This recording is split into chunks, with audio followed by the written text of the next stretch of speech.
بسم اللہ الرحمن الرحیم۔ السلام علیکم۔ میں نشاط احمد آپ سے مخاطب ہوں بطور اردو لیکچرر۔ ہم نے پچھلے لیکچر میں فیض احمد فیض کی غزل نمبر 1 کا پہلا حصہ پڑھا تھا، جس میں 3 شعر پڑھائے گئے تھے۔ آج اسی غزل کا حصہ دوم جو ہے وہ ہم پڑھنے جا رہے ہیں۔ شعر نمبر 4 ہے: ادھر ایک حرف تھا کشتنی، یہاں لاکھ عذر تھا گفتنی، جو کہا تو سن کے اڑا دیا، جو لکھا تو پڑھ کے مٹا دیا۔ شعر کا مفہوم جو ہے ہم بیان کرنے سے پہلے کچھ مشکل الفاظ کے معنی آپ کو بتا دیتے ہیں۔ ادھر محبوب کی طرف اشارہ ہے، کشتنی قتل کرنا، یہاں عاشق کی طرف اشارہ، لاکھ عذر کئی بہانے، گفتنی کہے جانے کے قابل، سن کر اڑا دیا، ان سنی کر دیا، جو لکھا تحریر کی صورت میں جو پیغام بھیجا، مٹا دیا، پھاڑ دیا۔ مفہوم کچھ یوں ہوگا: اس کے ایک حرف نے میرے قتل کا حکم جاری کر دیا، اور میرے لاکھ دلائل دینے کے باوجود میری بات نہ سنی گئی، اور جو پیغام بھیجا تو پڑھ کر پھاڑ دیا گیا۔ تشریح میں دیکھتے ہیں کہ اردو کی عشقیہ شاعری کی روایت میں محبوب جو ہے بہت ظالم ہے۔ وہ اپنے عاشق کے ساتھ بڑا ظلم کرتا ہے۔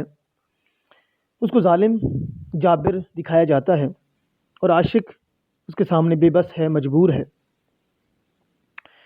محبوب جابر اور حاکم دکھایا جاتا ہے۔ اس شعر میں بھی فیض بھی اسی المیہ کو بیان کر رہے ہیں کہ محبوب کی محفل میں اگر میں کچھ کہنا چاہوں تو اس کا ایک اشارہ پا کر کئی لوگ مجھے قتل کرنے پر تیار ہو جاتے ہیں۔ اصل میں میدان وفا میں عاشق ہمیشہ محبوب کے سامنے تابع فرما دکھائی دیتا ہے۔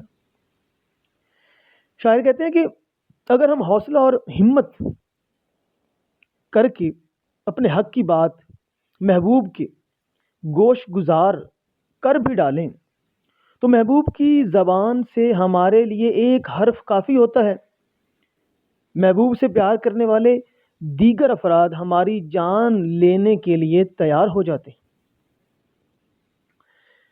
تو اس لیے شاعر کہتے ہیں یہاں پہ کہ ہم نے ظالم محبوب کے حضور لاکھوں ہیلے بہانے کیے، عذر پیش کیے، مگر اس نے ایک نہ سنی، اور کشتنی یعنی مار ڈالو کا حکم جاری کر دیا، اور ہمارا سر جو ہے وہ اڑا دیا گیا۔ ہم نے بے شمار عرضیاں لکھی، گزارشیں کی، لیکن وہ کہتا ہے کہ انہوں نے وہ ساری عرضیاں پڑھ کر پھاڑ ڈالی۔ کہتا ہے ہم نے اپنی صفائی میں جو کہا یا لکھا وہ سب رد کر دیا گیا۔ شاعر نے نہایت خوبصورتی کے ساتھ جبر اور ظلم کی قوتوں کی صفاقی کی طرف بھی اشارہ کیا ہے۔ اس کا دوسرا مفہوم کو یوں بنے گا، وہ بیان کرتے ہیں کہ ان کے پاس اپنے مقصد کی سچائی کو ثابت کرنے کے لیے بہت سی دلیلیں تھیں، لیکن افسوس کہ ظلم کے رکھوالے اور ان کے مخالف ان کی دلیلیں سننے پر آمادہ نہ تھے۔ اگر انہوں نے کوئی دلیل دی بھی تو انہوں نے اسے سن کر انسنا کر دیا۔ اگر دلائل تحریری شکل میں پیش کیے گئے تو انہیں پڑھ کر ردی کی ٹوکری میں ڈال دیا گیا۔ حوالے کا شعر دیکھیے، بنے ہیں اہل ہوس مدعی بھی منصف بھی، کسے وکیل کریں کس سے منصفی چاہیں۔ دوسرا شعر دیکھیے، دلیل تھی نہ کوئی حوالہ تھا ان کے پاس، عجیب لوگ تھے بس اختلاف رکھتے تھے۔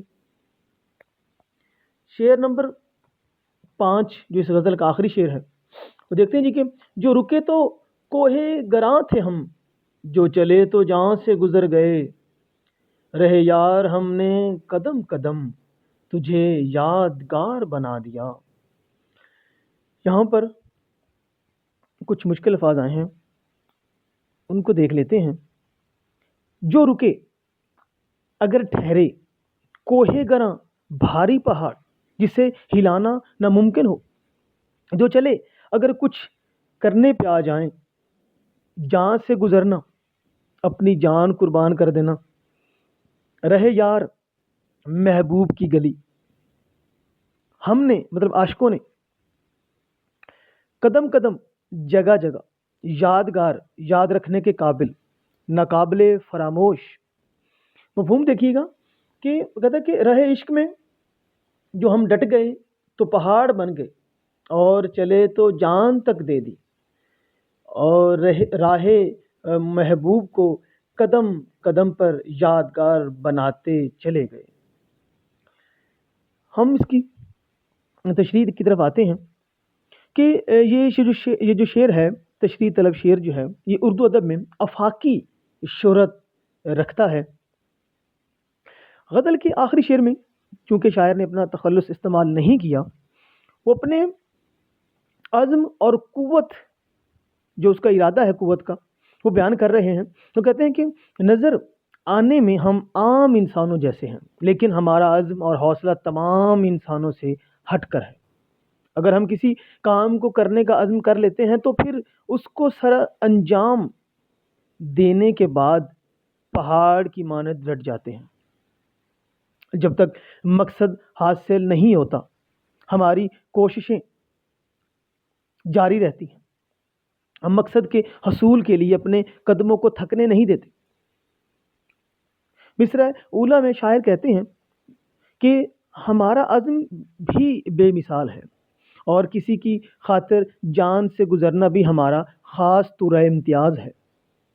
اگر ہم محبوب کی خاطر کچھ کرنے پہ آ جائیں تو ہمارا پہلا جو قدم ہی جان کی قربانی سے شروع ہوتا ہے۔ گویا ہمارا عشق سچا ہے، ہم محبوب کو پانے کے لیے ہر مشکل سے ٹکرانا جانتے ہیں، اور محبوب کی خاطر ہر طرح کی قربانی دینے کے لیے نہیں گھبراتے۔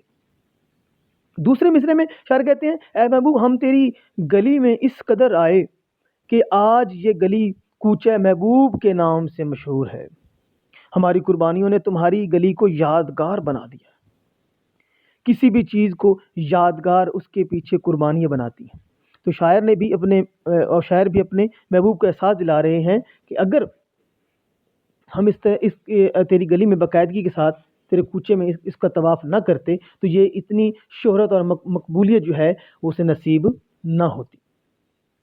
حوالے کا شعر دیکھیے کہ کھیل کوئی نہ عمر بھر کھیلے، کھیل کوئی نہ عمر بھر کھیلے، ہم جو کھیلے تو جان پر کھیلے۔ ایک اور شعر دیکھتے ہیں، مقام فیض کوئی راہ میں جچا ہی نہیں، مقام فیض کوئی راہ میں جچا ہی نہیں، جو کوئے یار سے نکلے تو سوئے دار چلے۔ آج کی غزل جو ہم نے پڑھی، اس کا دوسرا حصہ پڑھا، مکمل ہوتی ہے۔ اگلے لیکچر میں کسی اور ٹاپک کے ساتھ پھر دوبارہ حاضر ہوتے ہیں۔ السلام علیکم۔